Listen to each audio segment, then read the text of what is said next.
finger when.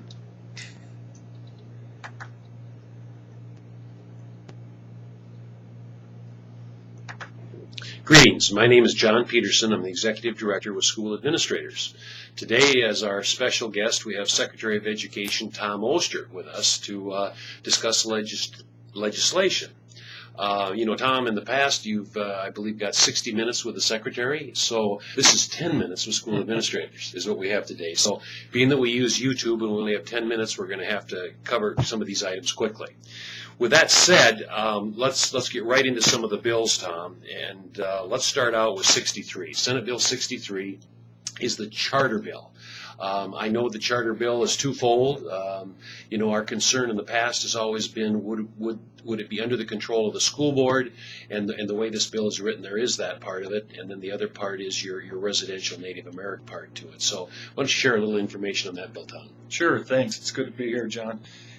The charter bill, we've taken a lot of feedback on, and of course the folks that like the idea have contacted us and offered their help. And then we've heard a lot of feedback from schools with a lot of concerns. And I think several of those concerns are well-founded, and we're taking a look at those. We're discussing several different options. The Senate Bill 63 is going to be heard Thursday in Senate Education. And, I can't really share much more than that with you at this point, but I can tell you that those concerns are well-founded, and we've taken them to heart. So I'll get you more information on that next Thursday. The one last thing on that is our number one priority is to make sure that we get past the race to the top portion, the AIII school, the American Indian Institute for Innovation. So, Okay. All right, Tom, moving right along then. I know a bill that I thought was going to be just kind of a slam dunk, but there was some concerns about it, and that was House Bill 1020, the IDA money. Share a little information on that bill with us. Sure. This is the bill that I talked to when we went out last year after the session, went out and talked to all the superintendents around the state. This is the bill that allows you to spend 50% of any increase in federal revenue in IDEA money in any fashion that the school would choose to spend it in, including capital outlay, general fund. You can do whatever you want with it. There are a couple of requirements, and that is that, number one, you cannot be using the extraordinary cost fund. Number two, you have to make sure you're meeting all of the requirements of all of the IEPs that you have in your school. But if you've done those two things, not used that extraordinary cost fund, met all the IEPs, then you can spend half of that increase any way you choose. And we put an emergency clause on this because the other requirement by the federal government, not the state, is that you spend that money in the year in which you receive it.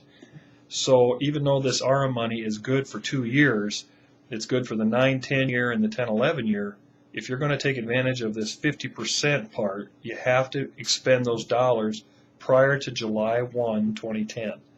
So that's why the emergency clause. I think there was some confusion with some members that voted against this. I think we lost 8 votes, and again, it takes 2/3 in both houses. I think there was some confusion. I heard comments like a slippery slope, and we're opening things up. And we've been trying to explain to folks that there is no slippery slope here, number one, because you can't do this unless you receive an increase in funds from the federal government, number one. And number two, we all know how restrictive special education is. I mean, you can't just buy things in special ed that you choose to. It has to meet the IEP. Okay. I'm going to move right along, Tom, so that we can cover as many bills as possible here. The other special ed bill, and I can just bring up a couple points on that, and that's House Bill 1021. And that bill basically allows schools to use special ed funds to purchase equipment. And for example, right now, like before we started filming, you told me technically you couldn't buy computers out of special ed. But if you take the special ed funds, put them into capital outlay, then you can buy equipment for special ed kids, is what you can do. And so that's a good bill. I mean, that's a good bill for schools, and hopefully all of our administrators will support that and contact the legislators and make sure that thing goes through, because that'll be coming to the House shortly. I think that was in House Education Committee this week, and that'll be over there next week in the full House. That's correct. And again, two different bills, but this one is an ongoing bill that would be there. And I heard the same thing about those that were not supporting this, is that, oh, you're expanding capital outlay.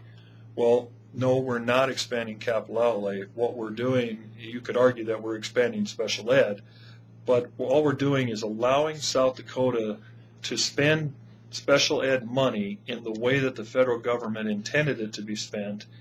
The problem is South Dakota's law was more restrictive than the federal law. And you're correct. You couldn't buy a computer for the resource room under the old law unless you could show that it met an IEP. So if you want to meet, or if you can meet the IEP, then you were fine. But if you want to just buy a computer for the resource room, for the resource room teacher, now you can if this bill passes. It does not expand capital outlay. It's special ed money used to make a capital purchase. Sharing more information, this really isn't a bill yet because it hasn't been introduced, but it's my understanding that there will be a couple of small school factor bills coming up, and one will be attached to open enrollment, and there might be one too on the small fact. As I said, it hasn't been introduced, but I know we're meant both sides bill, so stay tuned. I Something to come out next week on it. The other thing, I guess that I have here, looking at the bills, Tom, how about 1023, the one where we go to the hours, make up time for school? That one's just a cleanup bill. We have some language in there that still addresses days, and as all the superintendents know, we do everything by hours now. So this just converts everything from days to hours. Yes. Okay. Then how about the one on Senate Bill 24, Tom? That's the standards and standards for teachers, Yes. teacher evaluation. Yes. Again, there was some confusion on this, I think, but we did take some input when I had 60 minutes for the secretary. A lot of folks said that they did their evaluations of their continuing contract teachers every other year rather than every year. So we did offer that amendment, and that passed as amended. So now it says that you must evaluate teachers, your non-tenured teachers, every year. And once they're tenured or continuing contract teachers, then it's every other year. As far as the standards, there'll be a group of folks brought together to the table, teachers, administrators, school board members. They'll develop the standards themselves for the teachers. And then the evaluation tool will also be developed, but that's completely up to the school. If they want to use it, great. If they don't, that's fine as well. And Tom, again, we talked earlier about this. If people are interested in serving on that committee, they should contact Melody Shop. That is correct. Contact Dr. Melody Shop, and she will make sure she gets your name down if you want to participate. Okay. All right. Thank you very much. I guess we've still got time here briefly to talk a little bit about the retirement bill yesterday. That was Senate Bill 19. And the bill, that's the one where you have to set out for 3 months now, where you lose 15% of your monthly payment. There were a couple other changes in there, and we worked hard on that. We worked hard on the Senate Retirement Committee, and the bill did pass, though, 3-2, and that was disappointing because I think it's gonna probably mean that we're going to have more administrators cross the line when they turn 55. We're hopeful to possibly bring an amendment on that back and change that thing to make it a little bit prohibitive. You're kind of in a tough spot there. I'm not sure where the governor's at on that, Tom, and so I probably don't want to get involved in that. Well, honestly, I don't know. I haven't been briefed by the governor on that. I have no idea what his stance is on it. Personally, it scares me that they would do that because I'm afraid, too, that we'll have a harder time getting administrators to stay here. We already have a shortage, and the same with teachers.